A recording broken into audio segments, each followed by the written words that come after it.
तारीख से पहले सड़क पर कोई ट्रक मुझे मारकर चला जाएगा और केस बनेगा रोड एक्सीडेंट का।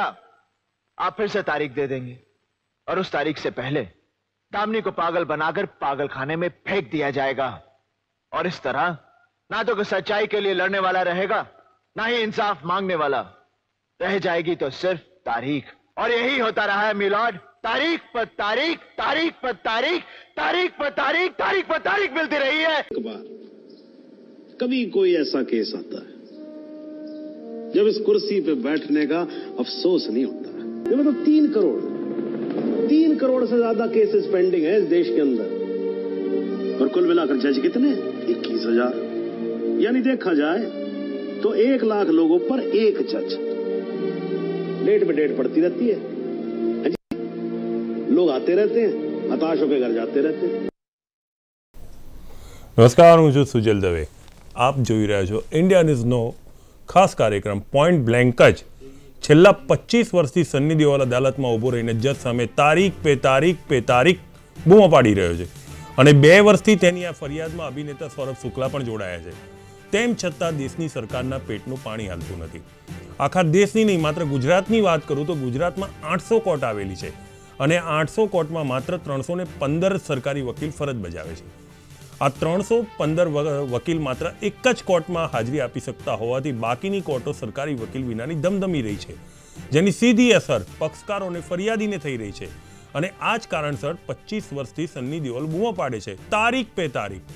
ગુજરાતની તમામ નીચલી કોર્ટની હાલત કફોડી છે. અહીંયા સરકારી વકીલોની ભારે ખોટ છે.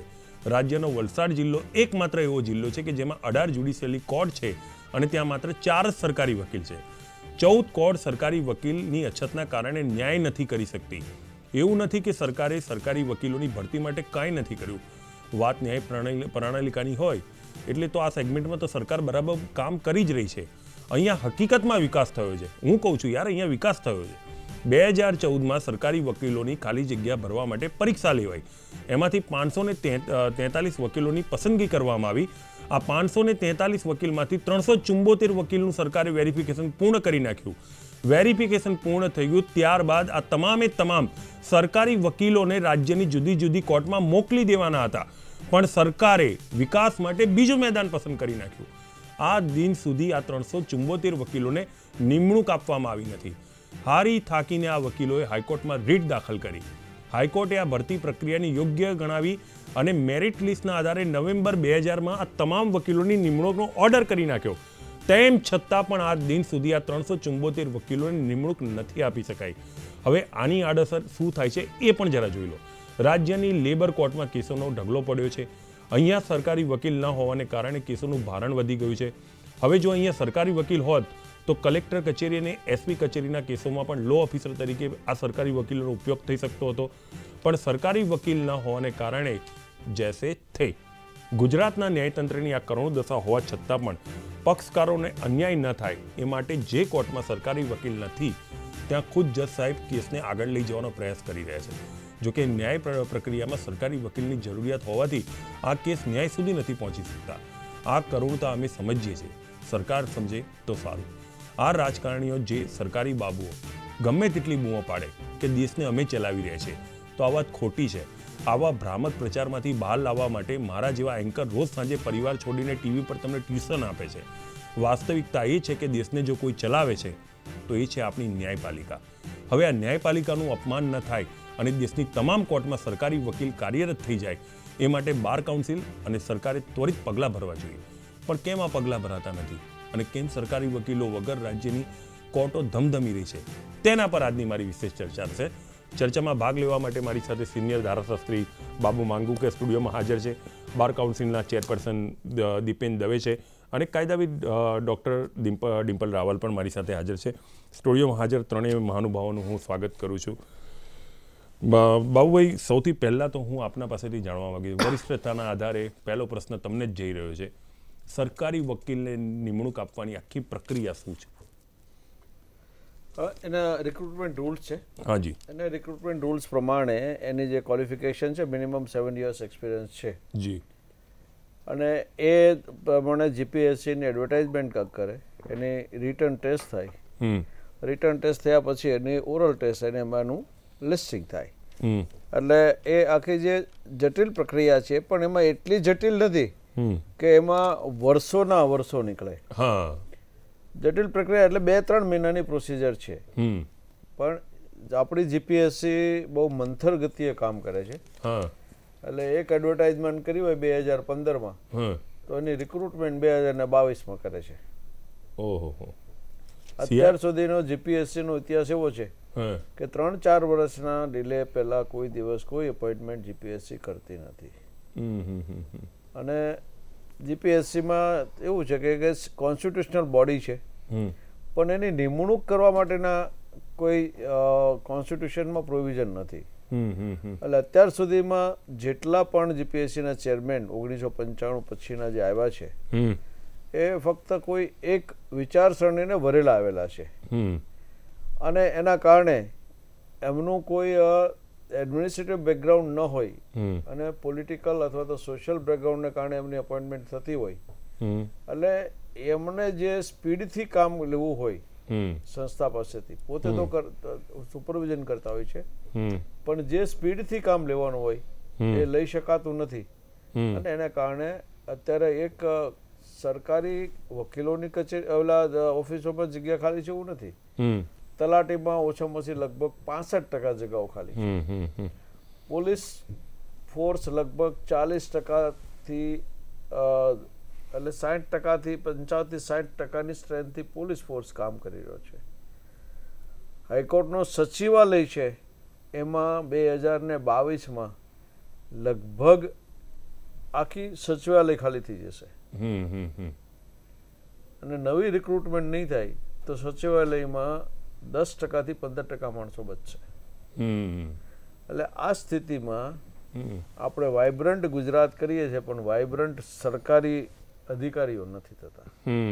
2017-18ના આંકડા જે આવ્યા છે એમાં 5,800થી વધારે અને 5,900થી ઓછી સરકારી નોકરીઓ મળી છે એક વર્ષ દરમિયાન. એનાથી વધારે નહીં આપવાની છે ને. હજી 1 કરોડ નોકરી આપશો એવું કીધું પણ મળી છે 5,800થી વધારે અને 5,900થી ઓછી.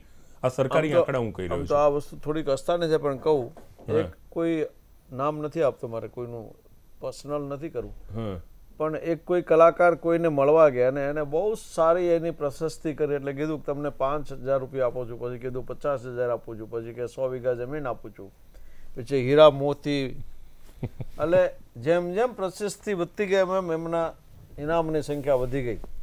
3-4 મહિના પછી એમને કઈ મળ્યું નહીં એટલે ગયા કે મહારાજ આવું કેમ થયું તો કે આમાં દેવા લેવાની ક્યાં વાત હતી તમે મારા કામને મજાક આપતા હતા મેં તમારા કામને મજા કરાવી.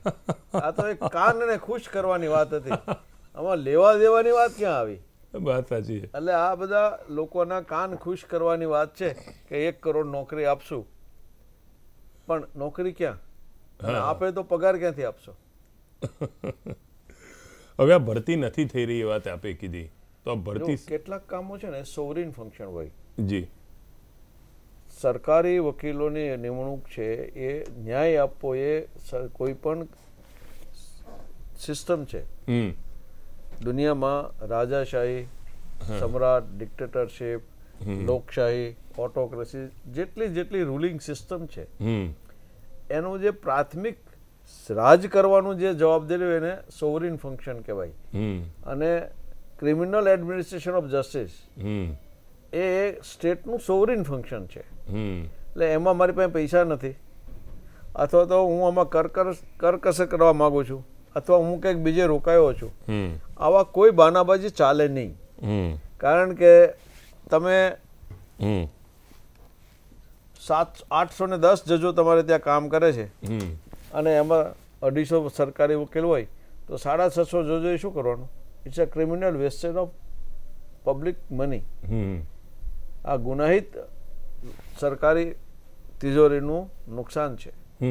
લોકોના ગરીબ માણસોના કોઈ માણસ કે ગરીબ માણસ ટેક્સ નથી ભરતો એ શ્વાસ લે એનો ટેક્સ લો છો તમે એની પાસેથી અને એના પૈસાનો વ્યય થઈ રહ્યો છે.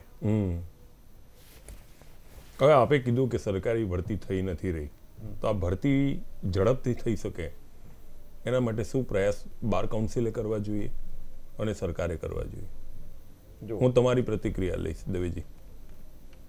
મને પૂછ્યું ના ના તમે બોલો, એમણે મારી સામે જોયું એટલે. પ્રક્રિયા જો આપણા દેશમાં જે સિવિલ અવેરનેસ હોવી જોઈએ ને નથી. અને લગભગ હું આની સાલ ભૂલી ગયો છું, પણ ઇંગ્લેન્ડમાં એક સરકારી વકીલ મેજિસ્ટ્રેટની કોર્ટમાં આર્ગ્યુ કરતો હતો કે તમે આ કાયદાનું આવું અર્થઘટન કરશો તો અમે કાયદો બદલી નાખશો. એનો અર્થ એમ થાય કે જજને ન્યાય કરવા માટે એમને રોક્યા. It's a contempt. જે માણસ હતો એને ગાર્ડિયનને એક પત્ર લખ્યો કે આ કેસમાં, આ કોર્ટમાં મારો આવો કેસ ચાલી રહ્યો છે, અને એમાં સરકારી વકીલે જજ સાહેબને આવું કીધું, એટલે શું ન્યાયતંત્ર સ્વતંત્ર છે? ગાર્ડિયને એ પત્ર એના ફ્રન્ટ પેજ ઉપર છાપ્યો અને 2 દિવસમાં 30 મિલિયન લેટર્સ ગાર્ડિયન ઉપર આવ્યા કે આ ગવર્મેન્ટ ન ચાલે. પાર્લામેન્ટની સ્પેશિયલ સેશન રવિવારે બોલાવવી પડી.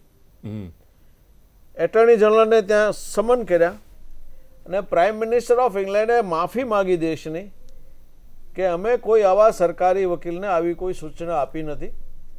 અને એટર્ની જનરલ સોમવારે સવારે 11 વાગે જે તે મેજિસ્ટ્રેટ સાહેબની કોર્ટમાં હાજર રહેશે અને સરકારી વકીલને તો અમે નોકરીમાંથી કાઢી મૂક્યા છે અને એના ત્યાં જઈને અમે આખા દેશની ન્યાયાધીશ સમક્ષ માફી માગશું. આ સિવિક અવેરનેસ અહીંયા છે. જ્યારે કોર્ટ ફી સ્ટેમ્પ 15,000થી માંડીને 75,000 રૂપિયા કરી ત્યારે વકીલોએ 1.5 વર્ષ હડતાલ રાખી. પબ્લિકનો એક માણસ પણ વકીલને એમ ન કહેવા ગયો કે તમે કામ શું કામ નથી કરતા. કોર્ટ ફી તો અમારે ક્યાં ભરવાની છે, લિટિગન્ટે ભરવાની છે, અને ન્યાય વેચાય નહીં. તમે કોર્ટ ફી વધારો. અત્યારે તમે જે ચાલી રહ્યું છે એમાં કોંગ્રેસ અને ભાજપની કોઈની પ્રશસ્તિ કરવાની જરૂર નથી, ભલે હું કોંગ્રેસી છું, પણ જે સરફેસી એક્ટ આવ્યો છે બેંકોને જે લેવા માટેનો છે એમાં જે ફીસ નક્કી કરવામાં આવી છે અને અનફોર્ચ્યુનેટલી સુપ્રીમ કોર્ટે કન્ફર્મ કરી દીધી કે 30% પૈસા ભરો તો જ તમારી અપીલ ચાલે. હવે અત્યારે કેટલાય કિસ્સા એવા રેકોર્ડ ઉપર આવી રહ્યા છે કે માણસે પોતે મોર્ગેજ કર્યું જ ન હોય અને એના ફોર્જ મોર્ગેજના ડોક્યુમેન્ટ આવી જાય અને એની પાસે લિક્વિડ એક રૂપિયો ન હોય, ભલે 50 કરોડનો આસામી હોય, અને 5 કરોડની લોન લે અને અપીલ કરવી હોય તો 30% એટલે 1.5 કરોડ રૂપિયા ન ભરે તો એની 5 કરોડની મિલકત જતી રહે, ફોર્જ હોવા છતાં. અને ન્યાય વેચ્યો કહેવાય, અન્યાય કર્યો ન કહેવાય. ઝવેરચંદ મેઘાણીએ લખ્યું છે કે ન્યાય કોણ કરે, તો કે 2 ભાઈ ઝઘડતા હતા કે આ બળદ કોનો, મોટો કે મારો છે, નાનો કે મારો છે. ખૂબ ઝઘડ્યા, જજ નક્કી ન કર્યા. નાનો ખોટો હતો એટલે જજે એમ કર્યું કે આપણે ગામને પાદરજી આ બળદને છે ને ગામને ગોંદરે છોડી મૂકીએ, જેના ઘરે જાય એનો. તો નાનો કે સાહેબ વાત તમારી સાચી, પણ એ ન્યાય જજે કર્યો ન, એટલે ન્યાય આપે કર્યો ન કહેવાય, ન્યાય તો બળદે કર્યો કહેવાય. આ ન્યાય આપે નથી કર્યો, આ ન્યાય બળદે કર્યો છે. આજની સ્થિતિ જે થઈ રહી છે, આપણી જે અત્યારની જે સ્થિતિ છે, તમારે પ્રોડક્શનના દરેક કોર્ટમાં, નાની કોર્ટથી માંડીને મોટી કોર્ટમાં, નાની કોર્ટ હોય તો 2 કે 5 પ્રોડક્શન હોય. અમદાવાદમાં રોજના 25, 50, 100 પ્રોડક્શનો હોય. નાની નાના કેસોમાં પણ હવે પોલીસમાં આટલા કાયદામાં સુધારો થયા પછી મનમોહન સિંહની સરકારે એમ કીધું કે 7 વર્ષની સજા ન હોય ત્યાં સુધીના ગુનામાં ધરપકડ ન કરવી. હવે આ સરકારે કાયદો સુધારી નાખ્યો, પોલીસના પાવર લઈ લીધા હતા કે 7 વર્ષની સજા સુધીના ગુના હોય તો સજા નહીં કરવાની. શું કામ? કારણ નાના નાના ગુનાઓમાં પોલીસ અને કોર્ટનો એટલો બધો ટાઈમનો વ્યય થાય છે કે ખરેખર જે ગુનેગારોને સજા કરવાની છે, એના જે ગુનાઓ, જે ખરેખર ગંભીર ગુનાઓ થઈ રહ્યા છે, એ ગુનાઓ પર એજન્સી છે, જે ઇન્વેસ્ટિગેટિંગ એજન્સી છે અને કોર્ટ છે, એના ઉપર ધ્યાન આપે તો ન્યાય થાય અને પબ્લિકના મનમાં ભય, ડિટરન્સ ન ઊભું થાય. સ્ટેટ ડિટરન્સ ઊભું ન થાય તો કાયદાનું પાલન ન થાય. તમે મોતની સજા શું કામ કરો છો? 10 વર્ષની સજા શું કામ કરો છો? આમાં 25 વર્ષની સજા શું કામ કરો છો? દારૂબંધીમાં તમે 5 બોટલ દારૂ પડે તો તમારે અત્યારે વ્હીકલ નહીં છોડવું, એવું શું કામ કરો છો? એ ડિટરન્સ, ભય પેદા કરો છો કે કાયદોનું તમારે પાલન કરવું જોઈએ. તમે કાયદાનું પાલન નહીં કરો તો તમને ગંભીર પ્રકારની સજાઓ થશે. હવે ડિટરન્સ જે છે તમારું ક્યાંથી આવે? ડિટરન્સ તો જ આવે કે એનું એડમિનિસ્ટ્રેશન સરખું થાય. હવે પોલીસ જ જેમાં એડમિનિસ્ટ્રેશન કરવાની છે એની પર અસંખ્ય સવાલો ઊભા થાય છે કે નિર્દોષ માણસ સામે પોલીસ પોતાનું સૌથી મોટામાં મોટું શસ્ત્ર ઉગામ છે અને મોટા મગરમચ્છો હશે એના દિન રાત ખૂન થઈ જાય તો પોલીસ ગોતતી રહેશે. આ સ્થિતિ આજની ગુજરાતમાં અને દેશમાં છે. પણ હું દીપેનભાઈ તમે છો અને ડિમ્પલજી તમારા પરથી પણ જાણો. મેં પહેલાં દીપેનભાઈની પ્રતિક્રિયા લઈ લીધી. ગુજરાત ગૌણ સેવા પસંદગી ધીમી ગતિએ ચાલે છે પણ બાર કાઉન્સિલની આમાં શું જવાબદારી છે? ગુજરાત ગૌણ સેવા પસંદગીએ જે 543 વ્યક્તિઓનું સૌપ્રથમ તો કાયદા ડિપાર્ટમેન્ટ પાસેથી જ્યારે પણ ભરતીની આવેલું હતું તે ગૌણ સેવા પસંદગી મંડળે એની ભરતી પણ તરત જ પૂર્ણ કરી દીધેલી હતી. જીપીએસસી જે છે ગૌણ સેવા પસંદગી એને ફક્ત એની પાસે એક રિક્વેસ્ટ આવતી હોય કે મારે આટલી ભરતી કરવાની છે, એની ભરતી કરી અને એના નામ સજેશનની જ જવાબદારી એની ઉપર હોય છે. અને જે તે કન્સર્ન ડિપાર્ટમેન્ટને એણે એની જે પણ નામો હતા મેરિટને બનાવી અને મોકલી દીધેલું છે. એટલે એની ફંક્શનિંગ છે એ બહુ લિમિટેડ છે. એમણે આને ભરતી એને તો મેરિટ બનાવીને આપી દેવાનું છે, પછી એ ડિપાર્ટમેન્ટ કન્સર્ન ડિપાર્ટમેન્ટ ઉપર હોય છે કે એને ક્યારે આપવું અને કઈ મોડેલિટીની અંદર એની એપોઇન્ટમેન્ટ આપવી. એટલે હા અચ્છા માફ કરજો તો મને જીપીએસસી દ્વારા જીપીએસસી દ્વારા સોરી એટલે જીપીએસસી એ એપોઇન્ટમેન્ટનું લિસ્ટ મોકલી દીધું છે, મેરિટનું લિસ્ટ જે તે કન્સર્ન ડિપાર્ટમેન્ટને મોકલી દીધેલું છે કાયદા વિભાગને. હવે કાયદા વિભાગે એની ભરતી કઈ રીતની કરવી, કઈ મોડાલિટીથી કરવી એ નક્કી કરવાનું છે. હવે પ્રશ્ન અટકેલો છે અહીંયા આ રીતે કે 2014માં જ્યારે ભરતી આપવામાં આવી ત્યારે લીગલ ડિપાર્ટમેન્ટે કાયદા વિભાગે જીપીએસસીને 543 જગ્યા માટે ભરતી કરવા માટે એક રિક્વેસ્ટ મોકલેલી હતી. એ મુજબ પબ્લિક એડવર્ટાઇઝમેન્ટ બહાર પાડવામાં આવી, એ મુજબ બધા એના એક્ઝામિનેશન થઈ, એ મુજબ એનું મેરિટ નક્કી કરવામાં આવ્યું અને 543 મુજબનું રિઝર્વેશન ને બધા જ ઓલું નક્કી કરીને એક આખું મેરિટ બનાવ્યું 543 નું. 554 હતી, 11 જગ્યા એટલા માટે ખાલી રહી કે એસસી એસટી ના ક્વોલિફાઈડ કેન્ડિડેટ ન મળ્યા એટલે 543. ટોટલ 14 ફેબ્રુઆરી 2014 ના રોજ 12 ફેબ્રુઆરી 2014 ના રોજ એડવર્ટાઇઝમેન્ટ આવી અને ટોટલ પોસ્ટ એડવર્ટાઇઝ થઈ 554 પોસ્ટ માટે બધાના ઇન્ટરવ્યુ લેવાયા. એમાંથી 543 નામ એમને રિકમેન્ડેડ કરી દીધા. હવે એમાં જે એક સોરી મને ઇન્ટરવ્યુ નથી કરું આપણે it's general talk it's not a list between us. 375 જગ્યાઓ છે એડહોક કોર્ટો છે ગુજરાતમાં, સ્વર્ણિમ ગુજરાતની 375 છે બરાબર. એમાંથી 275 જે કોર્ટો છે એ હાઈકોર્ટે સરેન્ડર કરી દીધી છે. એટલે અત્યારે 100 એ તો સ્વર્ણિમ સ્કીમ હેઠળ જે 275 ની થઈ હતી એમને પછી મતલબ એ એમને જે બી એડહોક ની ટર્મ પૂરી થઈ એટલે કેમ કે આ સરેન્ડર કરી દીધી ને એમની જે કોર્ટો હતી એટલે તો એ પણ એ 11 મહિના જે જજને લીધા આપણે 275 એમની સેવાનો ઉપયોગ બી તો કરી નથી શકી ને ગુજરાત. આમાં છે ને અત્યારે આની જો પાયાનો પ્રશ્ન પ્રોસિક્યુટર જ નથી, એડજોર્નમેન્ટ આવે છે. પદ્ધતિ એવી છે કે સિવિલ જજ હોય ને એ જોડે જોડે જ્યુડિશિયલ મેજિસ્ટ્રેટ ફર્સ્ટ ક્લાસ હોય, એને બંને અપોઇન્ટમેન્ટ હોય. એટલે પછી એને સિવિલ વર્ક કરવું પડે. હવે સિવિલ વર્કમાં પણ જજીસ પાસે સ્ટેનોગ્રાફર નથી, પૂરતો સ્ટાફ નથી, એટલે પછી જજે જાતે કરવું પડે. એટલે જે કેસ એ જજ પોતે એક દિવસમાં ડિસાઇડ કરી શકે કે 2 કલાકમાં ડિસાઇડ કરી શકે એ એનું ઇન્ફ્રાસ્ટ્રક્ચર ન હોય, સ્ટેનોગ્રાફર ન હોય તો જજ હાથે લખે, હાથે ટાઈપ કરે. અત્યારે નવી સિસ્ટમ ઊભી થઈ છે કે ડ્રેગન નામનું એક નવું સોફ્ટવેર છે જે અમે પણ વાપરીએ છીએ. મારી ઓફિસમાં 4 ડ્રેગન છે, 3 છે, મોંઘું છે, પણ અમે બોલીએ એ ટાઈપ થઈ જાય. થોડી ભૂલો આવે છે, ટ્રેન થવું પડે. હવે એક વાત મારા ધ્યાન ઉપર એવી આવી છે, કદાચ એ નક્કી થઈ ગયું છે અથવા થવાની તૈયારી છે કે દરેક સિવિલ જજીસને ડ્રેગન સોફ્ટવેર આપી દેવું. એને કરતા ખાલી જગ્યાઓ પડી છે ત્યાં નિમણૂક કરી દે ને તો રોજગારી પણ સોલ્વ થશે ને. પગાર ક્યાંથી કાઢશો? તો ડ્રેગન આપશે એનો ખર્ચો ક્યાંથી આવશે? જરૂરી નથી. ડ્રેગન ગૂગલનું પોતાનું પણ છે, માઇક્રોસોફ્ટનું પોતાનું પણ છે. તમારે જે છે ઇનબિલ્ટ છે, સોફ્ટવેર અવેલેબલ છે, ઇનબિલ્ટ છે, ફ્રી ઓફ કોસ્ટ છે દરેક વસ્તુ. તમે બજેટની વાત જુઓ ને, ઓવરઓલ બજેટ, તો 70% બજેટ ઇઝ 70% બજેટ છે ને એ 1 થી 11 મહિનામાં વપરાય. નહીં, એના પર હું બજેટ ઉપર આવીશ. અને 30% બજેટ હોય ને, 30-40%, 45% બજેટ 15 દી વપરાય. ચલો હું બજેટની વાત કરીશ. એક નાનકડો બ્રેક લઈ લઈએ, એક નાનકડો બ્રેક, અને પછી બજેટની વાત કરીશ. દર્શક મિત્રો ક્યાંય પણ જતા નહીં, બહુ મહત્વની ચર્ચા ચાલે છે. એક નાનકડા વિરામ બાદ.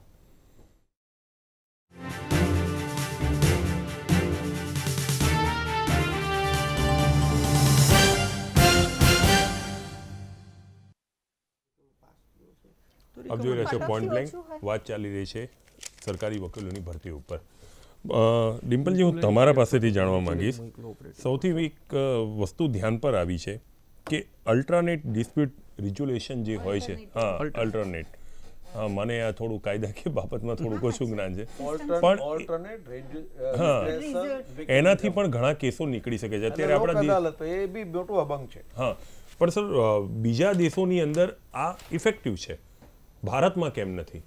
હવે આપણી જે પ્રોસિક્યુટરની ભરતીની વાત કરીએ છીએ ને, જે જસ્ટિસ મતલબ આ જે ઇશ્યુઝ છે બધા કે ગવર્મેન્ટ ભરતી કરી રહી છે એપીપીઝની, જે મેજિસ્ટ્રેરિયલ કોર્ટ અથવા તો જ્યુડિશિયલ કોર્ટ્સ છે ત્યાં ભરતીનો જે આપણે શરૂઆતમાં આજનો ઇશ્યુ છે.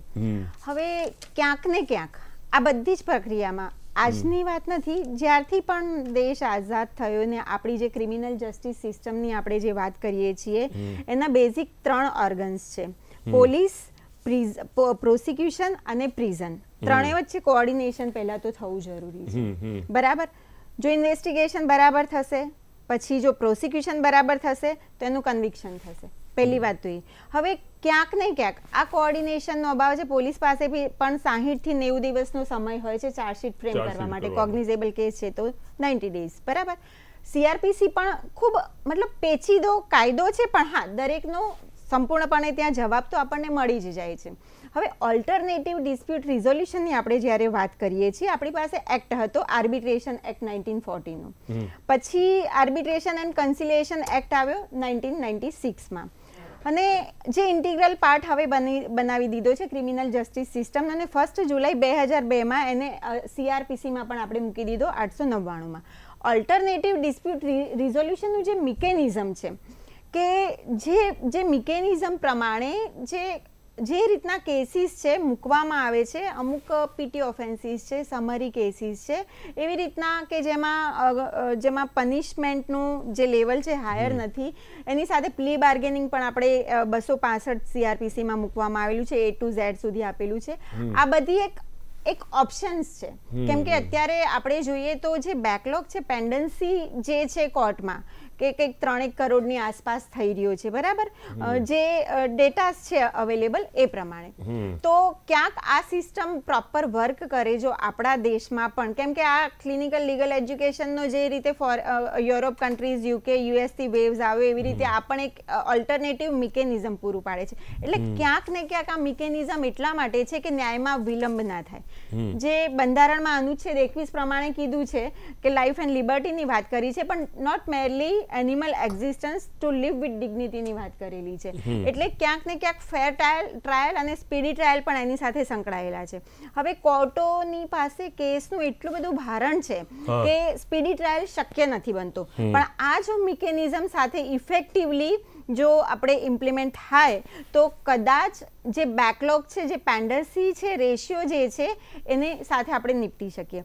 બીજું કે જસ્ટિસ જે ટીજે ઠક્કર સરે વાત કરેલી હતી એક કોન્ફરન્સમાં, CM કોન્ફરન્સમાં, એટલે પબ્લિક સ્પીકિંગમાં પણ એમને આ મુદ્દો મૂકેલો હતો કે ખરેખર આપણે જે જજીસની જરૂરત છે અને જે આપણી પાસે હાલ સિસ્ટમમાં અવેલેબલ છે, તમામ જજીસ છે, પ્રોસિક્યુટર્સ છે, જે સેશન્સ લેવલે અસિસ્ટન્ટ પબ્લિક પ્રોસિક્યુટર છે, જેનું આપણે આજે ચર્ચા કરી રહ્યા છે, એટલે CRPCની કલમ 24માં આ મુદ્દા આપેલા છે કે સેક્શન 24(1) કે ભાઈ હાઈકોર્ટ માટે જ્યારે પ્રોસિક્યુટર પબ્લિક પ્રોસિક્યુટર છે તો central government consultation with state government and appointment થાય છે ને એડિશનલ પ્રોસિક્યુટર પણ એ રીતે આવે છે.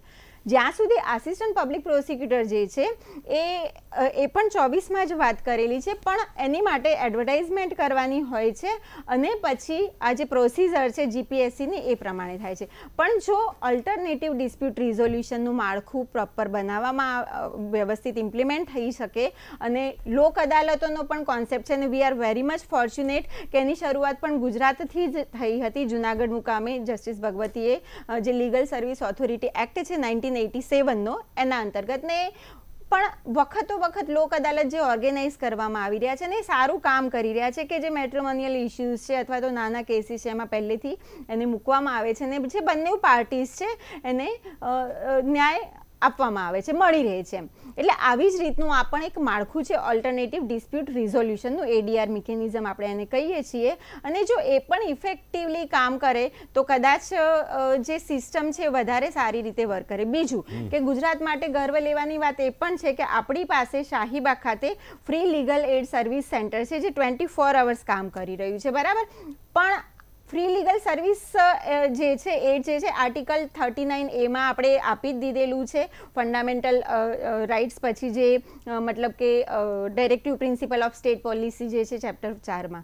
તો એ પ્રમાણે આ પણ મોબાઈલ વેન પણ છે કે જે લોકો સુધી જઈને ન્યાય વિતરણનું કામ. પણ પ્રશ્ન પાછો એ જ છે કે મિકેનિઝમ કઈ રીતે સ્ટ્રેન્થન કરવું, જે નિમણૂકો છે પ્રોપર વેમાં થાય અને પછી કેમ કે બધું માળખું આપણી પાસે બરાબર હશે પણ જ્યાં સુધી એપોઇન્ટમેન્ટ જ તમે નથી, મતલબ ક્યાંક ને ક્યાંક એમાં અવરોધ પેદા થઈ રહ્યા છે તો કદાચ એને ઇફેક્ટિવ જસ્ટિસ ડિલિવરી જે છે એ ક્યાંક હેમ્પર થશે. ને જ્યારથી મતલબ દેશ આઝાદ થયો ને અત્યાર સુધી આપણે જોઈએ તો હા હવે એવું થયું છે, પહેલાં જ્યુડિશરી એ રીતે કામ કરતી. એક રિટાયર્ડ જજીસે જ પ્રેસ કોન્ફરન્સમાં પણ આ વાત કીધેલી હતી કે પહેલાં ન્યાય આપવામાં આવતો, પછી એનું કામ મતલબ નિર્ણય સુધી આવ્યું, ન્યાય પછી નિર્ણય અને હવે નિકાલની વાત આવે છે કે ભાઈ નિકાલ કરો. ને જે ડેટાઝ આપણી પાસે મળી રહ્યા છે એ પ્રમાણે જોઈએ તો જે 2002 થી લઈને 2012 સુધીમાં જે ઇફેક્ટિવલી જજીસ કામ કરી રહ્યા છે, એક જજને એક કેસ પાછળ ફક્ત 25 મિનિટનો સમય મળી રહ્યો છે. અને જો જોવા જઈએ તો વર્ષના એ 1200 જેટલા કેસીસ એને ડિસ્પોઝ ઓફ કરી રહ્યા છે. એટલે સાથે સાથે ટ્રિબ્યુનલનો રોલ પણ છે, ગ્રીન ટ્રિબ્યુનલ પણ શરૂ થઈ રહ્યા છે અને ઇફેક્ટિવલી કામ કરી રહ્યા છે. કેસીસ આવા PIL થયા એન્વાયરમેન્ટ માટે થઈને, નેગોશિયેબલ ઇન્સ્ટ્રુમેન્ટના, કેમ કે મોટાભાગના બેકલોગ જોવા જઈએ તો મોટર વ્હીકલ એક્ટના જે ચલાન ભરવાના હોય એના કેસીસ છે જે સ્મોલર ઓફેન્સ ગણી શકાય, ચેક બાઉન્સના છે. એટલે આ બધા માટે પણ કદાચ પ્રોપર ટ્રિબ્યુનલ જો કામ કરતા થાય, જેમ લેબર ટ્રિબ્યુનલની વાત કરી કે ત્યાં નથી એમ કે પ્રોસિક્યુટર પણ અવેલેબલ નથી કે જજીસને પ્રોસિક્યુટર વગર કામ કરવું પડે. રાજકોટની હું વાત કરું, 30 કોર્ટ છે કંઈક રાજકોટમાં, એની સામે 2 આસિસ્ટન્ટ પબ્લિક પ્રોસિક્યુટર છે, મતલબ પબ્લિક પ્રોસિક્યુટર. વલસાડમાં બી 4 જ છે. વલસાડમાં 18 કોર્ટ છે, એમાં 4 જ સરકાર. ભાવનગરની હાલત આનાથી સારી નથી. બોલો.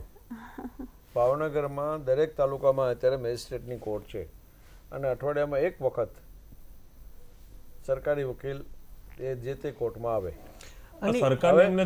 આની ઇમ્પેક્ટ શું આવે છે ને આની ઇમ્પેક્ટ શું આવે છે ને એ સુજલભાઈ જોવા જેવી છે. તમને એ જ હતું. આની ઇમ્પેક્ટ છે ને આ બધી કોર્ટોની અંદર ડિસ્પોઝલનું બર્ડન છે. જે આ વાત નિકાલ કરો. હા, ડિસ્પોઝલનું બર્ડન છે કે કેસનું આટલું કરો. વકીલ એક એવી છે કે છેલ્લે બર્ડન આવે અને ક્યાંય દબાવવાની વસ્તુ આવે એટલે છેલ્લે બધો દોષનો ટોપલોથી માંડીને દબાણથી માંડીને બધું વકીલ ઉપર જ નાખવામાં આવે, કારણ કે સૌથી સરળ છે એને ઉપર કંઈ એલિગેશન કરવું. એટલે એલિગેશન આવી જાય કે વકીલો કામ કરતા નથી, પછી સીધું એલિગેશનો આવી જાય છે વકીલો કામ કરતા નથી. બીજો પ્રશ્ન એ છે કે જ્યુડિશિયલ ઓફિસર જે છે એ કોઈ વિટનેસ આવેલો હોય છે તો એ ના પાડે છે કે હું વિટનેસને પાછો નહીં છાપા દઉં, તો એમની પાસે પબ્લિક પ્રોસિક્યુટર અવેલેબલ નથી. પછી એ શું કરે છે, વિટનેસને વિટનેસ બોક્સમાં લઈને એની ડિપોઝિશન રેકોર્ડેડ કરવાનું સ્ટાર્ટ કરી દે છે. એનેથી જે ડિફેન્સ છે એને ગ્રોસ પ્રિજ્યુડાઇઝ થઈ રહ્યો છે ડિફેન્સ, કારણ કે એ લોકો જે વિટનેસ આવેલો છે, વિટનેસને એક ઇન્ડિપેન્ડન્ટ રીતે પ્રોસિક્યુશને તપાસવાનો, એની જગ્યાએ જ્યુડિશિયલ ઓફિસર તપાસી રહ્યા છે. આવી કમ્પ્લેન ઘણી જગ્યાએ છે. ઘણા કિસ્સાઓ એવા છે કે નામદાર કોર્ટ સુધી નથી આવ્યા. એક કિસ્સો એવો આવ્યો, એક ચૂડા છે એની અંદર આવો જ એક કિસ્સો આવ્યો, અને લિટિગન્ટ હતો, એ વિજિલન્ટ હતો, એણે હાઈકોર્ટની અંદર આવ્યા અને હાઈકોર્ટની અંદર આ વસ્તુ મૂકવામાં આવી. એટલે હાઈકોર્ટ ઓલ્સો શોકિંગ કે કઈ રીતે જ્યુડિશિયલ ઓફિસર ડિપોઝિશન રેકોર્ડેડ કરાવી શકે. અને એ સમયે આખું આ બધાનું જ્યારે ચાલ્યું ત્યારે કોર્ટે જીપી પાસેથી, લીગલ ડિપાર્ટમેન્ટ પાસેથી એફિડેવિટ ફાઇલ કરાવ્યું અને કોર્ટે ડાયરેક્શન આપ્યું કે નહીં, આ ભરતી કરી દો આટલી પીપીની ઝડપી. પરંતુ પાછી આ 374નું હતું, એની અંદર ઘણાનું પાછું ડિવિઝન બેન્ચમાં આવ્યું ત્યારે પાછું જે છોકરાઓ રહી ગયેલા હતા કે જેમને એવું લાગતું હતું કે ભાઈ અમે પણ આની અંદર આવવા જોઈએ, 354 લે છે એવું ન ચાલે, અમે પણ 543માં આવી છે તો અમને પણ લેવા જોઈએ. તો એ જે ગ્રુપ હતું એણે પિટિશન કરી અને એમણે ત્યારે સ્ટે માગ્યો કે ત્યાં સુધી કોઈ નહીં. જે હાઈકોર્ટે તે ક્રિમિનલ મેટરમાં ઓર્ડર કરેલો હતો કે આટલા દિવસની અંદર આ ભરતી કરી દો, એ જે ડાયરેક્શન હતું એની સામે સ્ટે માગી લીધો. એટલે એ આ જે અત્યારે પબ્લિક પ્રોસિક્યુટરનો વર્ક છે, જે છોકરાઓ છે, એમણે જ તે માગેલો હતો કે ભરતી ન કરવા 374ની. Now the issue is that કે બંને લોકો સામસામે પહેલું 1 વર્ષ લડ્યા, છેલ્લું વર્ષ તો 374 ને 543ની અંદર પણ 3 વર્ગ પડી ગયા. એક વર્ગ લડ્યો આની ભરતી ન થાય, આની ભરતી ન જાય. જ્યારે સ્ટેટની વિલિંગનેસ હતી ભરતી કરવાની ત્યારે અંદરો અંદર લડ્યા, ભરતી ન થઈ. હવે છેલ્લે જે કોર્ટનું ડાયરેક્શન આવ્યું ડિવિઝન બેન્ચનું, એ ડાયરેક્શન એવું છે કે કાં તમે 543ને લો, અધરવાઇઝ ફ્રેશ કરો. ફ્રેશ કરવા જાવ એટલે પાછા 2 વર્ષ 1 વર્ષ શું ટાઈમ થશે એ ખબર નથી. પરંતુ ટાઈમ જે થાય એ આ લોકોનો શું, ઘણા 4 વર્ષથી પાસ થયેલા છે, ઘણા એની તો પોતાની 2014 થી. હા, અને ઘણા લોકો તો એવા છે કે 2012માં એ ક્વોલિફાઈડ હતા. હવે ક્વોલિફાઈડ એજની અંદર ક્વોલિફાઈડ નથી. સેક્શનમાં કેટલાય માણસો જે ક્વોલિફાઈડ હતા એ બી તો હવે જો કદાચ ફ્રેશ ભરતી થઈને તો પાછા નવા લિટિગેશનો ઇન્વાઇટ થવાના, તો આ ભરતી ક્યારે પૂર્ણ થશે ને, અને નવી આવશે તો એ જ નક્કી નથી. અને ત્યાં સુધી આપણે અહીંયા આજે આપણે એક જ મિનિટ જી જી આની જે સૌથી મોટી રિપરકશન છે કોઈના ધ્યાનમાં નથી. જી પ્લીઝ. તમારા ધારો કે હું ભાવનગર ડિસ્ટ્રિક્ટને લઉં તો ભાવનગરમાં અત્યારે 7 તાલુકા છે, એમાંથી 2 સરકારી વકીલ છે, એટલે કોઈ જગ્યાએ રેગ્યુલર હાજર નહીં થવાનો. હવે નાના મોટા પ્રોડક્શન તો પોલીસે રોજ કરવાના, એટલે કયા કોર્ટમાં અત્યારે પબ્લિક પ્રોસિક્યુટર અવેલેબલ છે ત્યાં પ્રોડ્યુસ કરવાનો, ત્યાંથી મોકલે. આ જજ પાસે પબ્લિક પ્રોસિક્યુટર નથી. હવે સીઆરપીસીમાં એવું છે કે પબ્લિક પ્રોસિક્યુટરને સાંભળ્યા વગર કોર્ટથી ઓર્ડર ન થાય, એટલે પોલીસનો કેટલો ટાઈમ ખરાબ થાય. એટલે આમાં જે આક્ષેપિત હોય, ધારો કે મારા કહું ગારિયાધારનો પ્રોડક્શન છે, એમ કે અત્યારે પાલતાણા પીપી અવેલેબલ છે, તો ચાલો પાલતાણા કોર્ટમાં રજૂ કરો. સોરી, કદાચ હું આમાં માઇટ બી આઈ ડિફર.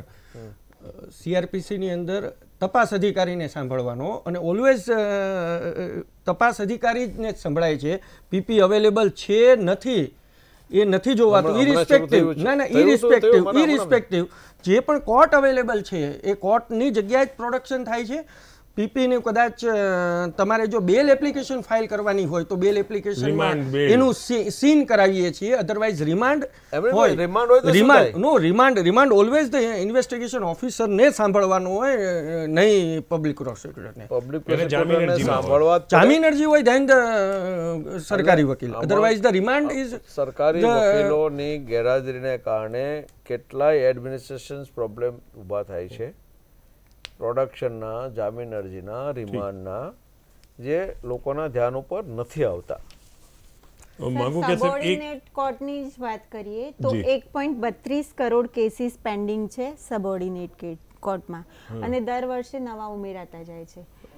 અગર subordinate courts across the nation ઇન્ડિયાની વાત કરીએ, પ્રોપર વર્ક કરી રહ્યા છે, ને ડિસ્પોઝ જે રેશિયો છે એ પણ ચલો એમનો 92%થી લઈને 95% થઈ રહ્યો છે અત્યારે, પણ જે નવા કેસ પણ સામે 100% જેટલા આવી રહ્યા છે. હવે કેમ કે ઇશ્યુ એ પણ નથી, કેમ કે લોકોને આજે પણ ભગવાન પછી જો કોઈના પર ફેથ છે તો એ ન્યાયપાલિકા. હા, વિશ્વાસ છે નહીં. કોર્ટ પાસેથી અપેક્ષા અને અપેક્ષિત પણ છે કે નાગરિકોને જે બંધારણીય અધિકારો આપેલા છે કે એ સિવાયના જે સિવિલ રાઇટ્સ છે તો કોર્ટ પાસે જશે જ. હવે એવા વખતે મુદ્દો બેકલોગનો છે અને જો સિસ્ટમમાં જ આ જે ભરતી પ્રક્રિયા છે કે વખતો વખત જજીસની પણ ભરતી થવી જોઈએ અથવા તો નવી કોર્ટ બનવી જોઈએ. કોર્ટરૂમ પણ ઓછા છે ઇન્ડિયન કોન્ટેક્સમાં જ આપણે જોઈએ કોર્ટરૂમની ક્યાં 22,766 કે હું લગભગ ચલો 23,000 જજ જ તમારી પાસે 23,000 છે આખા ભારત દેશની અંદર. એટલે જજની સંખ્યા જ ઓછી છે. હા, એટલે આ વસ્તુ ક્યાંક ને ક્યાંક આપણે જોઈએ.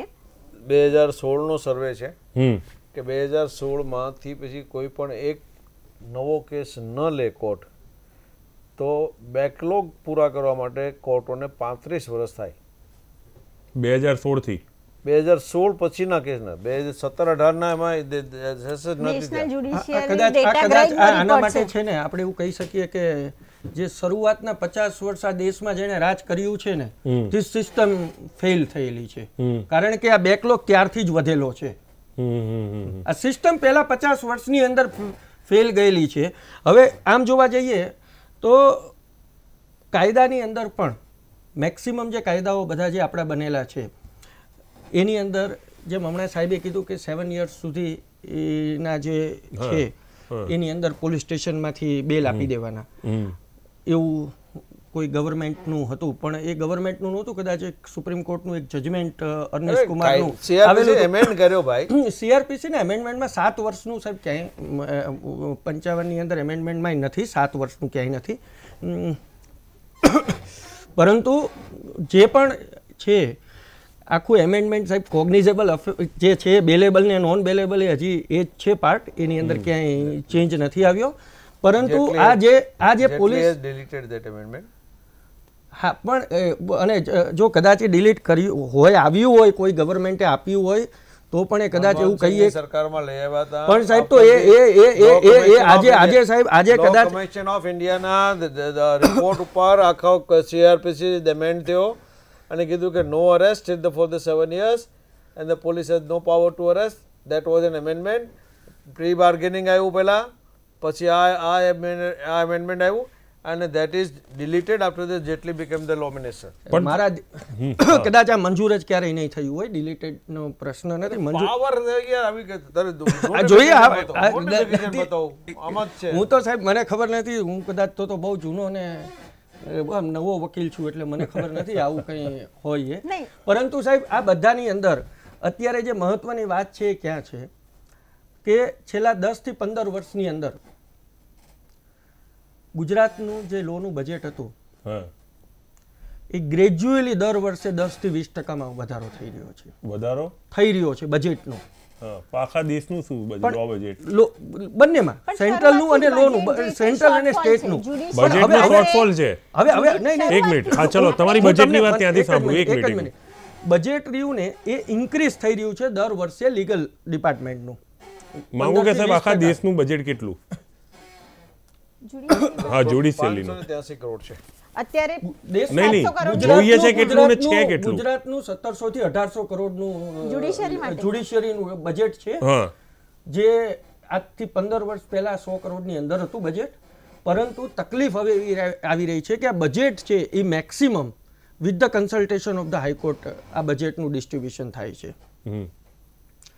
હવે એક કહીએ ને કે સરપ્રાઇઝલી અને શોકિંગ અને અનફોર્ચ્યુનેટ પાર્ટ છે કે આ દેશનું બજેટ છે ને એ કોન્ક્રીટ ઇન્ફ્રાસ્ટ્રક્ચર ડેવલપમેન્ટમાં વપરાઈ રહ્યું છે. સ્કિલ ડેવલપમેન્ટમાં નથી વપરાઈ રહ્યું. That is the basic problem. આજે એક બોટાદ તાલુકો છે હમણાં નવનિર્મિત જ્યુડિશિયલી ડિસ્ટ્રિક્ટ બન્યું છે છેલ્લું જ્યુડિશિયલી ડિસ્ટ્રિક્ટ હમણાં બન્યું. એની કોર્ટ બિલ્ડિંગની અંદર એનું garden is cost around 2 crore rupees કોર્ટનું.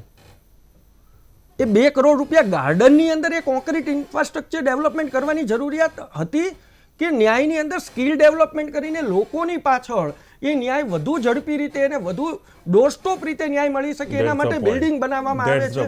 મોટા મોટા બિલ્ડિંગો બનાવવામાં આવે છે. હાલની તારીખમાં વી કેન પ્રાઉડ કે ગુજરાત જેટલા સારામાં સારા બિલ્ડિંગ ઇન્ફ્રાસ્ટ્રક્ચર લેવલે કોઈની પાસે નથી, પરંતુ એ બિલ્ડિંગ જ છે. બિલ્ડિંગની અંદર સામે લોકો પણ જોઈએ છીએ. આજે what about the skill development of એ સરકારી વકીલ, પબ્લિક પ્રોસિક્યુટરની એપોઇન્ટમેન્ટ નથી થતી. આજે સ્ટેનોની જગ્યાઓ પૂરતી નથી થતી, સમન્સ બજવણી નથી થતી. ઉપરાંત કોઈ બી કેસનું ક્યારે ડિસ્પોઝલ આવવાનું? પણ બાર કાઉન્સિલ સરકાર ઉપર પ્રેશર ન કરી શકે સરકારી વકીલને લઈને? અમે અમારું મોનિટરિંગ કરવાનું બાર કાઉન્સિલનું એડવોકેટને મોનિટરિંગ કરવાનું છે.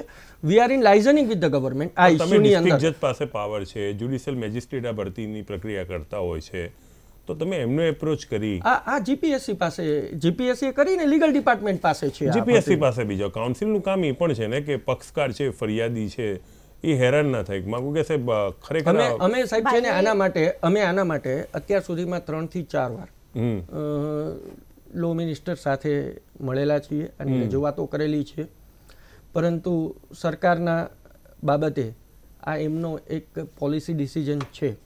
હવે સરકારનું પોલિસી ડિસિઝનની અંદર અમે બાર કાઉન્સિલ પાર્ટ ઓફ નથી, એનું અમારું કોઈ વોઇસ એ બાબતમાં નથી કે એમનું જ્યારે પોલિસી ડિસિઝન થતું હોય ત્યારે અમને સાંભળવા.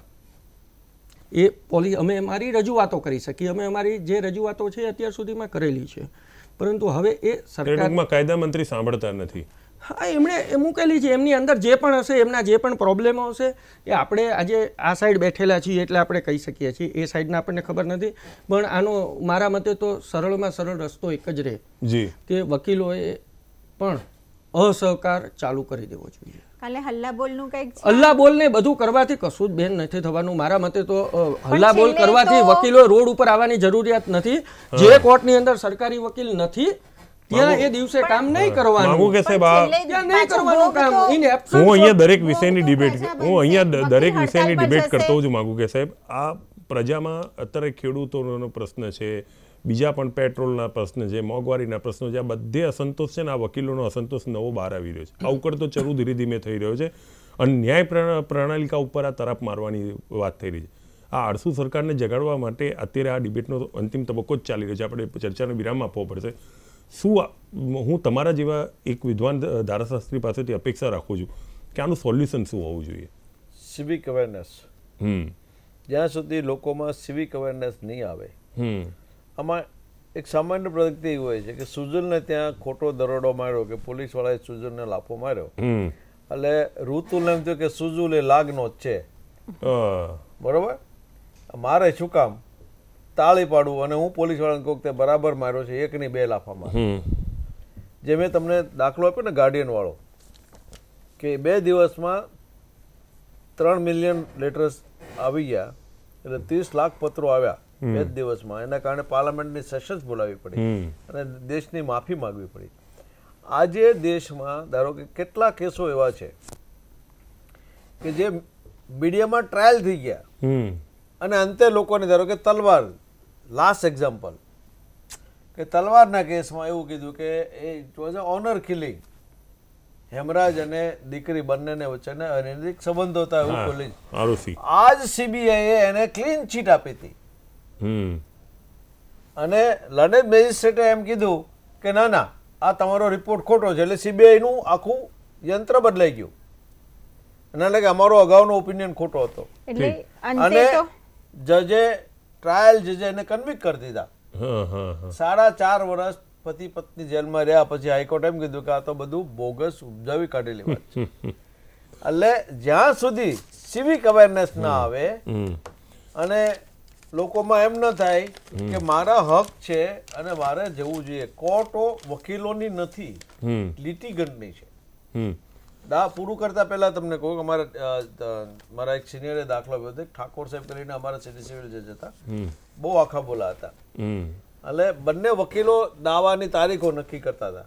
એટલે પહેલા વકીલે એમ કીધું કે મારા દીકરાના આ છે એટલે આ તારીખ નહીં, એટલે બીજા વકીલે કીધું એને આ તારીખ રાખો, બીજા વકીલ કે ત્યારે મારા દીકરાના લગ્ન છે તો કે બીજી તારીખ.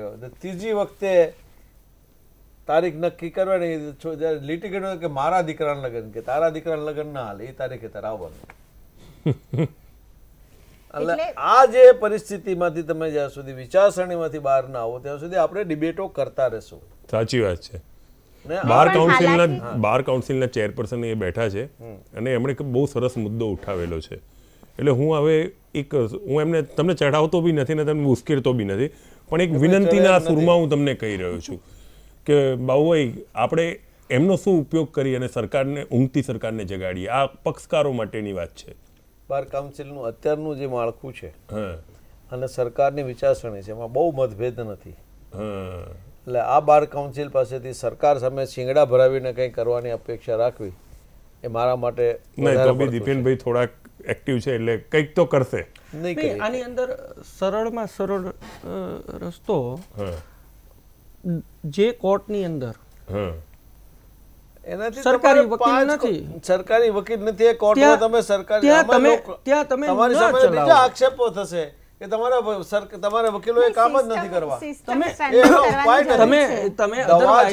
અધરવાઇઝ આ દબાણ કરવાથી, આ રોડ ઉપર આવવાથી, આ આંદોલનને કદાચ રોડ ઉપર આવવાથી ઇટ ઇઝ વેરી ઇઝી સરકાર માટે કે ફ્રેશ એપોઇન્ટમેન્ટ, આનો સમાધાનકારી રસ્તો રાખીને કોઓર્ડિનેશન કરીને થઈ શકે. Fresh appointment why fresh appointment why સરકાર કરી નાખશે તો શું? તમારે આજે પોલિટિકલ કોઈએ વિરોધ કરવા માટે જીપીએસસી ના ચેરમેને રાજીનામું આપી દેવું પડે. વિરોધ કરવા માટે જો આ સરકાર જો એને અપોઇન્ટમેન્ટ એને સિલેક્ટ કરેલા 543 નામોની ભલામણ કર્યા પછી ધારો કે 425 નામની ભલામણ કરી, એ જો એમ માને કે આ ભલામણો ખોટી છે અને જીપીએસસી બરાબર એક્ઝામ નથી લીધી, કદાચ તમે પ્રશ્નને તો આપને ખબર નથી સાહેબ, એવું ક્યાંય સ્ટેટનો કેસ નથી કે ભલામણ કંઈ એક્ઝામો બરાબર નથી થઈ, આવો ક્યાંય કેસ છે જ નહીં. કેસ આખો અલગ છે કે હવે જગ્યા આટલી જરૂરિયાત નથી, જગ્યા આટલાની જરૂરિયાત છે. પ્રશ્ન ન્યા છે ક્યાંય એવો કેસ નથી, એવો કેસ નથી કે કોઈ એક્ઝામ બરોબર નથી લેવાની ને આ નથી લેવાની, એવો કેસ જ નથી. તમે શું કામ નિમણૂક નથી કરતા? આજે પ્રશ્ન ખાલી એટલો છે કે સ્ટેટ ગવર્મેન્ટની સાહેબ 100% આ એપોઇન્ટમેન્ટ કરવી જ જોઈએ. સરકારે આ એપોઇન્ટમેન્ટ કોઈ પણ રીતે કરવી જોઈએ, પરંતુ આ પ્રશ્નને જો કોઈ પણ રીતે આને પોલિટિકલ રીતે વિરોધ કરવામાં આવશે તો છેલ્લે આનો અરજદારોને નુકસાની જઈ રહી છે. આ બીજું ટૂંકમાં રાજ્યનું કાયદા વિભાગ આળસુ છે. આને સાચી રીતે આને શાંતિથી કોઓર્ડિનેટ, આને સાચી રીત શું છે? અત્યારે એક વસ્તુ છે કે આ 543 લોકોની જેની પણ એપોઇન્ટમેન્ટ માટેનું નામ આવેલું છે, આના જે પણ લોકો છે અત્યાર સુધીમાં મને ધ્યાન છે ત્યાં સુધીમાં 2 કે 3 વાર હું સાથે અમે ગયેલા છીએ, 1 થી 2 વાર એ પોતાની રીતે લો મિનિસ્ટરને એમને મળેલા છે. અત્યારે પ્રોસેસ છે એ એન્ડ ઉપર પહોંચેલી છે. કદાચ વિધિને શોર્ટ સ્પાનમાં આની ભરતી થાય એવી પોસિબિલિટી છે. જ્યારે આ પોઝિશને હોય ત્યારે કોઈ એક વ્યક્તિ કે જેની આજે એવું છે કે જે માણસ રાહ જોઈને બેઠો છે ને એને તો કોઈ એમ કહેશે ને એમાં 5 વ્યક્તિ નહીં, તે કામ કરો, આપણે તો આમાં વિરોધ કરવો જોઈએ, આમાં આમ કરવું જોઈએ, તો એ તો છે ગરજવાન છે બચારા, એ બચારા વિરોધ કરશે. પરંતુ આમનો ઉપયોગ ક્યાંય વિરોધ કરવા માટે આપણા કોઈ ઓલા મુદ્દાઓ સાધવા માટે ન કરવો જોઈએ. પરંતુ આ પ્રજાનો ભોગ કોઈના ધ્યાનમાં નથી, એન્કરના ધ્યાનમાં પણ કદાચ નથી. તમારી લોકસભાની ચૂંટણીનું તમારું નોટિફિકેશન બહાર પડે પછી તમે એક એપોઇન્ટમેન્ટ કરી શકો. ઘણી વાર છે એ મારા ધ્યાનમાં છે, ઘણી વાર છે. કેટલે હજી ઘણી વાર છે. 9 ફેઝીસમાં તમે પાર્લામેન્ટનું ઇલેક્શન કરી રહ્યા છો. 9 ફેઝીસમાં છતાં પણ 9 ફેઝીસમાં પાર્લામેન્ટનું ઇલેક્શન કરો તો તમારે 15 ફેબ્રુઆરી સુધીમાં નોટિફિકેશન બહાર પાડવું પડે. ગઈ વખતે માર્ચના સેકન્ડ વીકમાં નોટિફિકેશન બહાર પડેલું હતું ઇલેક્શનનું. ગયા વખતે કોડ ઓફ કન્ડક્ટ વેલા આવી જાય, બને માર્ચની ઓલામાં આવેલી, સેકન્ડ વીકમાં. તમારા જે દિવસે votes on account parliament approve કરશે એના નેક્સ્ટ ડે તમારું નોટિફિકેશન આવશે. યુઝફુલ મતલબ આવી શકે સિસ્ટમ. પણ સાહેબ અત્યારે સરકાર નિમણૂક પત્ર આપી શકે ને? અત્યારે આપી જ શકે ને, એના ઉપર જ ચર્ચા કરી. અત્યારે નિમણૂક આપી શકે. ડિલે થઈ રહ્યા છે અને ફર્ધર ડિલે થવાની શક્યતાઓ એટલા માટે છે કે જો આ 15 દિવસમાં નહીં કરે તો નહીં થઈ શકે. શકે. તો પછી આ એપોઇન્ટમેન્ટ જૂન મહિના સુધી નહીં થાય. જૂન મહિના સુધી અને રિટ્રોસ્પેક્ટિવ કદાચ લાગુ ન એ પડે ઝડપથી થાય એના માટે સાહેબ નહીં થાય આપના જેવા વિદ્વાન ધારાશાસ્ત્રી પાસે હું એવી અપેક્ષા રાખું કે ઝડપથી થઈ જાય 15 દિવસમાં એનો કોઈ રસ્તો બતાવો. થઈ જશે સાહેબ. હું માનું છું ત્યાં સુધી આ સરકાર સુજલભાઈ મારી વાત એક કોડ ઓફ કન્ડક્ટ આવ્યા પહેલા તમારા ખિસ્સામાં પેન છે, કરશે. તમારા ખિસ્સામાં પેન છે, મારે જોઈએ છે, હું કગરું તો મને આપો કે તમારી ઈચ્છા શક્તિ આપો. વાત એ પૂરી થાય છે. ચર્ચાને પણ વિરામ આપવો પડશે. બાબુભાઈ, ડિમ્પલબેન અને દીપેનભાઈ આપ ચર્ચામાં ભાગ લેવા સૌનો આભાર. Thank you very much. તો મિત્રો આજની હતી આ ચર્ચા. 374 સરકારી વકીલો અત્યારે રાજ્યમાં સેવા નથી આપી રહ્યા, જેની સીધી અસર પક્ષકાર અને ફરિયાદી પર પડી રહી છે. બહુ સરસ ચર્ચામાં અંતે નીકળ્યું કે આ જે ખાડો પૂરવાનો છે એને કોઈ રાજકીય ઓપ ના આપવાનો. હું કોઈ ટીકા ટિપ્પણી નહીં કરું, પણ એટલું ચોક્કસ કે કાયદા મંત્રી હવે જરા જાગે અને પક્ષકારોની પીડા સમજે, જજની પીડા સમજે, અદાલતની પીડા સમજે અને સરકારી વકીલોની નિમણૂક કરે તો આજે જે પણ અસંતોષી હશે એ બીજાને કહી શકશે C you in the court. ચર્ચામાં બસ આજે આટલું જ. ફરી આવી ચર્ચા સાથે લઈને આવીશ અને તમે જોતા રહો તમારો મનપસંદ કાર્યક્રમ ભયાજી સ્માઇલ. નમસ્કાર.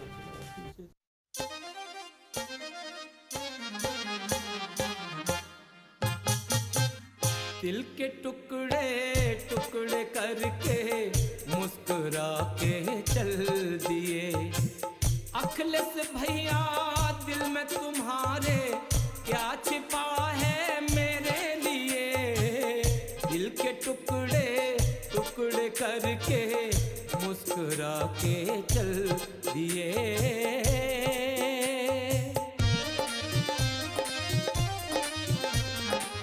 बबुआ भी होगा बुआ भी होगी साथ में जीत की दुआ भी होगी यूपी हमें कोई हरा ना सकेगा दिल के बराबर सीट बटेंगी हाथ बिना साइकिल ना चलेगी हाथी हाथ के काबू में रहेगा कांग्रेस बिन बीजेपी हराना मुश्किल होगा तुम्हारे लिए दिल के टुकड़े टुकड़े करके मुस्कुरा के चल दिए